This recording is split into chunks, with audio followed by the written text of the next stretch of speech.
An OT working in a long-term care facility needs to evaluate the long-term memory of a resident.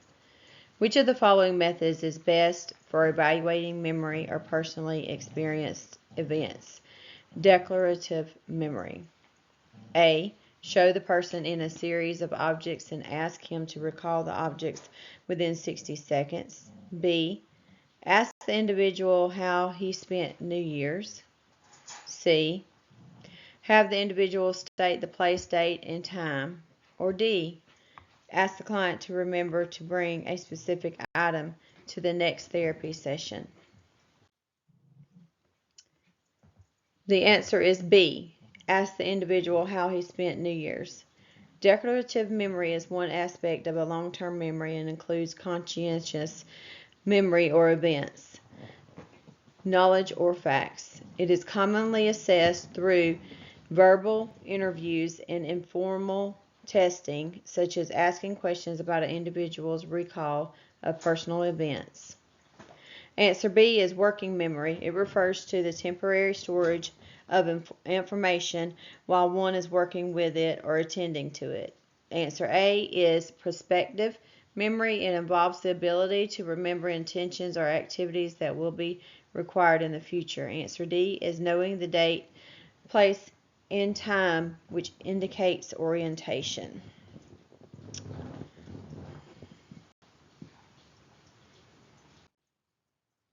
Question 2.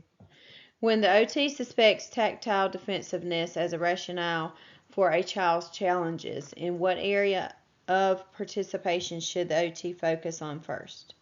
A. Play behavior. B. Dressing habits. C. Social skills. Or D. Leisure interest. Answer is B. Dressing habits. Children with tactile defensiveness are bothered by tactile aspects of daily living activities, specific types of clothing, specific textures, materials. The child may be bothered by certain textures or avoid wearing turtlenecks, socks, or shoes. Conversely, some children may never remove their shoes to avoid tactile stimulation. Play behavior. Answer A. Social skills, answer C, and the choice of hobbies, answer D, could be affected secondarily as a result of intolerance to certain textures or human touch. Knowledge of the child's dressing habits will give the OT key information at the start of the evaluation process. Question 3. An OT is preparing to evaluate a toddler with upper extremity orthopedic concerns. How will the OT most likely obtain the majority of initial assessment data? A. Measurement tools that assesses visual motor skills. B. Dynamometer and pinch meter readings. C. Observation of child during activities in the child care center. Or D. Functional independence measures. Answer 3. Letter C. Observation of child during activities in the child care center. Through observation of a child during child care center activities, the OT can collect information about the child's motor performance skills and participation in activities that require upper extremity hand skill. Naturalistic observation is a method of ecological assessment, which is a primary mechanism for obtaining data relevant to the child's performance context. Skilled observation of child performing a functional task offers important information about the child's performance. Answers A, B, and D are all appropriate choices after the child is old enough for these assessments. Question 4. During an initial evaluation, the OT suspects that a child has somatodysppraxia. In what area should the OT focus the evaluation? A. Ability to print or write. B. Reading competency. C. Math calculations. Or D. New motor task planning. Answer. Letter D. New motor task planning. Somatodysppraxia is described as a deficit in learning new motor skills, planning new motor actions, and generalizing motor plans. The inability to print or write is answer A, is termed dysgraphia. The term dyslexia is answer B, which means dysfunction in reading. The inability to perform mathematics is answer C, is known as dyscalculia. Question 5. A child avoids playground equipment that requires her feet to be off the ground. What does this behavior most likely indicate? A. Difficulty modulating proprioception. B. Somatodyspraxia. C. Gravitational insecurity. B. Bilateral integration sequencing deficit. Answer 5 is C. Gravitational insecurity. Gravitational insecurity is described as fear response to movement. The child easily experiences a fear of falling and prefers to keep her feet firmly on the ground. Tactile defensiveness, answer A, is a term used to describe discomfort with various textures and with unexpected touch. Somatodyspraxia, answer B, has a foundation of somatosensory, primarily tactile, but also proprioceptive discrimination deficits, which interfere with the development of body scheme and awareness. Bilateral integration and sequencing deficits are related to poor vestibular proprioceptive discrimination, which interferes with the ability to coordinate, sequence, and execute motor actions quickly and efficiently. Question 6. An OT is working with an individual with schizophrenia who is in the process of preparing to move from a state hospital to a group home. During a baking group, the client becomes agitated and leaves the room when another client uses the electric hand mixer to mix the cake batter. And again when the two clients begin to argue loudly about which type of icing to use. How would the OT best describe this behavior?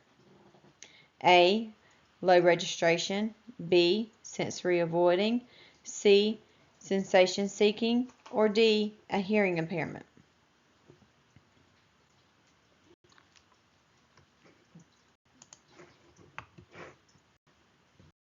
Answer 6. Letter B. Sensory avoiding. The individual's actions are indicative of sensor avoiding behavior, characterized by a low threshold to stimuli perceived as noxious, followed by an active response such as leaving the room. Individuals with sensory avoiding behavior may become distressed in situations in which they cannot control the environment and do well in low stimulus situations or settings that offers find dull. An individual with low registration, answer A, sensory seeking behavior, answer C, or a hearing impairment, answer D, would not have difficulty with auditory stimulation because that is caused by the roar of the mixer or loud voices. Question 7. Entry into the early intervention system begins with which of the following? A. Screening for developmental delay. B. Individualized family service plan. C. Screening for family environmental risk factors. Or D. Individualized education plan, IEP. Answer 7 is letter A. A family is referred for an early intervention screening at which a developmental therapist or OT screens the child to determine if a full assessment is necessary. Pediatric Occupational Therapy and Early Intervention by Case Smith is a reference to this. Question 8. In the assessment phase of early intervention, an OT assesses the daily living skills of an infant. In the context of early intervention, the areas that are being assessed are A. Feeding and sleeping patterns, B. Play and leisure patterns, C. Motor development patterns, or D. Sensory development patterns. Answer 8 is A. Daily living skills in infants refer to self-sustaining skills such as feeding and sleeping. Sleep patterns can be evaluated from the parent's description of a typical day. Daily living skills also refer to bathing and dressing, but this is as it involves the parents. Question 9. An assessment team in early intervention has completed an evaluation of a toddler. In compiling the individualized family service plan, the goals should be determined by the letter A, service coordinator for the case, B, therapist from each discipline, C, reimbursing agency, or D, parents. Answer 9 is D. Although therapists should suggest goals based on the evaluation process, ultimately a child's parents decides which goals would be included and which goals are a priority. Goals that relate specifically to the family's concerns about the care of their child are included in the plan. If the therapists have other goals, these can be added and with parental consent. Question 10. In early intervention, there are different types of risk factors. A child with Down syndrome is an example of A, biological risk, B, environmental risk, C, established risk, or D, recurring risk. Answer 10 is C. Child with known chromosomal, structural, or metabolic deficits are classified as having established risk. Thank you.